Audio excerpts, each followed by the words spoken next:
Al no existir criterios comunes sobre el diagnóstico y tratamiento de la fibromialgia, se podría estar originando diferencias en el abordaje de estos pacientes.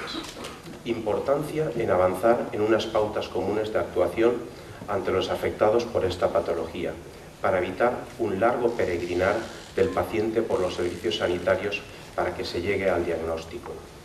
Si existe un diagnóstico precoz, información correcta y un enfoque terapéutico acertado, un elevado número de pacientes quedan libres de síntomas y siguen un tratamiento.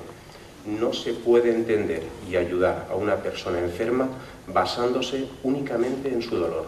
Hay que comprender ese complejo mundo de relaciones para intentar mejorar su padecimiento y su calidad de vida. El ser humano es una persona que piensa, actúa y siente. No es solo un cuerpo físico. Funciona de una forma compleja, donde intervienen todos los aspectos que rodean a la persona, como la familia, los amigos, el ambiente, los pensamientos, el estado anímico. Por lo tanto, el abordaje médico de estos pacientes debería ir desde, primero, necesidad de asumir su enfermedad y sus limitaciones. Segundo, valorar su estado de ánimo. Tercero, valorar su capacidad de afrontar las situaciones problemáticas, el manejo de relaciones familiares, sociales y laborales. Y cuarto, valorar tratamiento farmacológico. De una buena actuación en la atención médica va a ayudar a mejorar su calidad de vida.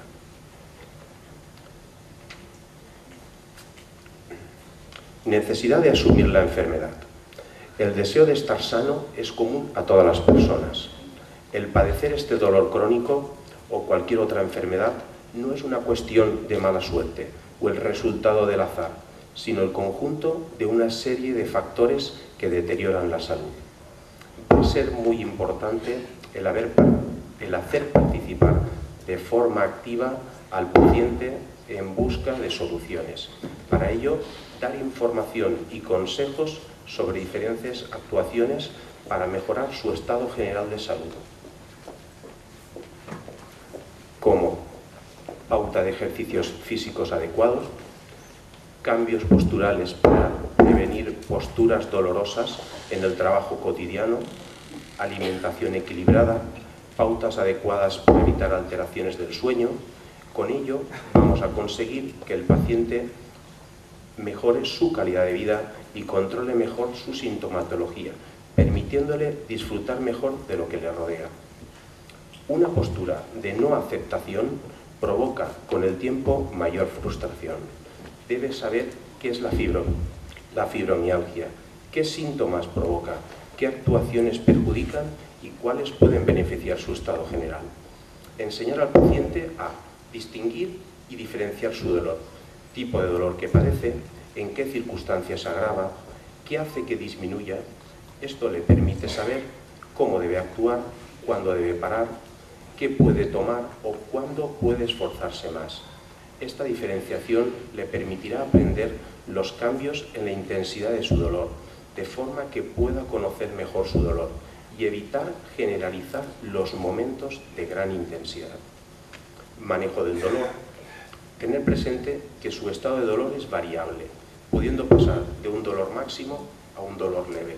Lo importante es saber que el dolor máximo e incapacitante termina pasando. Posteriormente seguirá realizando sus actividades y sus objetivos. Aprender a cuidarse, procurando un equilibrio entre esfuerzo y descanso. Para ello, adaptar sus metas. Para controlar el dolor, debe valorar su condición física y diferenciar entre lo que puede hacer y lo que solía hacer. Establecer objetivos para manejarse mejor en su trabajo, pedir ayuda en acciones que le resulten muy costosas. Valorar lo que se consigue y no desanimarse por lo que queda. Mantener el cuerpo a punto permite que responda mejor. Para ello debe realizar ejercicio físico diario para obtener el tono muscular y la fuerza adecuada, que ayudarán a disminuir el cansancio. Valorar el estado anímico. La fibromialgia no es un trastorno psiquiátrico, Es un síndrome reumatológico caracterizado por dolor generalizado que se considera crónico, que puede provocar otros problemas que afectan a su calidad de vida, a su estado anímico e incluso a su valía personal. De los problemas psicológicos más comunes asociados a la fibromialgia son la ansiedad y la depresión. Aunque aparecen con mucha frecuencia, no se considera un factor determinante, pero cuando la persona afectada de fibromialgia tiene problemas de ansiedad o padece un estado depresivo, su estado general se agrava. Se agrava el dolor, el cansancio generalizado, los problemas de sueño. ¿Cómo podríamos definir la depresión? Como un estado de ánimo que lleva a valorar todas las situaciones de forma negativa y pierda la capacidad de lucha ante las circunstancias cotidianas y su adaptación a todo lo que le rodea. Y la ansiedad, como una respuesta de su cuerpo ante situaciones problemáticas, suele agravar su condición dolorosa, ya que ante estos procesos su cuerpo no está tan preparado para actuar y adaptarse a las situaciones. Por eso es muy importante controlar la tensión nerviosa y estado anímico. La función del médico sería enseñar al paciente a que aprenda a generar pensamientos positivos y a ser más tolerante consigo mismo. De esta forma aprenderá a ver las cosas en su justa medida, sin pensamientos catastrofistas. Ser positivo con lo que le rodea, de su vida cotidiana, como las cosas con las que ha disfrutado, lo que ha ayudado a otras personas, cuidar su autoestima. El hecho de tener dolor no quiere decir que no sea una persona valiosa o útil. Lo importante es no olvidar que sigue teniendo valor y que sigue siendo necesario para su familia y para sus amigos. Comunique, comparta y sea capaz de manejarse en su entorno de forma eficaz, pidiendo ayuda, compartiendo con los que le rodean lo que le sucede, quejas, sentimientos. De esta forma será más fácil entender qué le sucede.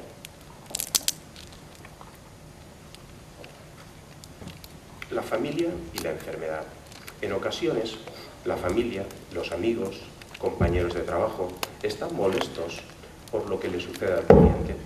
No saben cuál debe ser su conducta respecto al enfermo para evitar que se pueda destruir la relación o el vínculo entre ellos y provocarle un gran daño que en ocasiones puede ser irreparable. Cuando las personas se enfrentan a algo que sobrepasa su entender o que les da miedo, niegan el problema. No estás enfermo, son los nervios. O bien, haz esto o lo otro, así mejorarás, aunque hacerlo te provoque mayores problemas. Se descarga sobre el paciente la crítica, se le dice que es egoísta, que no quiere compartir con la familia, que si tiene problemas, ¿por qué no lo cuenta? Esto le hace sentir culpable y obligado a cumplir con unos compromisos contraídos, por lo que se acentúa el cansancio o decide marginarse del grupo. Con esta forma de actuar se da a entender al paciente que no puede estar tan enfermo porque su aspecto es saludable y que realmente se siente muy mal y vive la más absoluta soledad, pareciendo un mentiroso, un simulador. Esta situación es tan insostenible que el afectado puede quebrarse emocionalmente, acentuar brutalmente su angustia, su pánico y llevarle a una seria depresión. Es preciso luchar fuertemente contra esta particular agresión, haciendo un gran esfuerzo entre todos. Para ello es necesario el papel del médico para informar a la familia que realmente el enfermo está enfermo, que no está inventando ni imaginando, que lo respeten, que no le den consejos que le produzcan dolor. Es muy cruel para estos enfermos sentir que tienen una disminución ostensible de la capacidad de trabajo, memoria frágil, dificultad en la concentración, fácil fatigabilidad, irritabilidad a medida que pasan las horas de trabajo, todo ello consecuencia de la enfermedad. Dar una información rigurosa al paciente y su entorno de cómo deben afrontar las situaciones problemáticas, necesidad de asumir la enfermedad, importancia del estado anímico para conseguir su implicación. En conclusión, sabemos que evolucionan peor los pacientes que utilizan más fármacos, los que no hacen ejercicios aeróbicos regularmente, los catastrofistas, los pacientes desmotivados por su trabajo o que hacen trabajo doméstico y los que presentan trastornos psiquiátricos asociados. De ahí la importancia de este abordaje multidisciplinario en asistencia primaria de estos pacientes con un tratamiento adecuado. Un tratamiento efectivo debería basarse en, primero, una información rigurosa al paciente y su entorno, conseguir su implicación en un tratamiento a largo plazo. Segundo, tomar la menor medicación posible, una coordinación entre el médico de familia, el reumatólogo, el psiquiatra y la psicóloga. Tercero, saber que el objetivo del tratamiento es conseguir una mejoría de la calidad de vida y mantener una vida activa en todos los aspectos. Pues muchas gracias.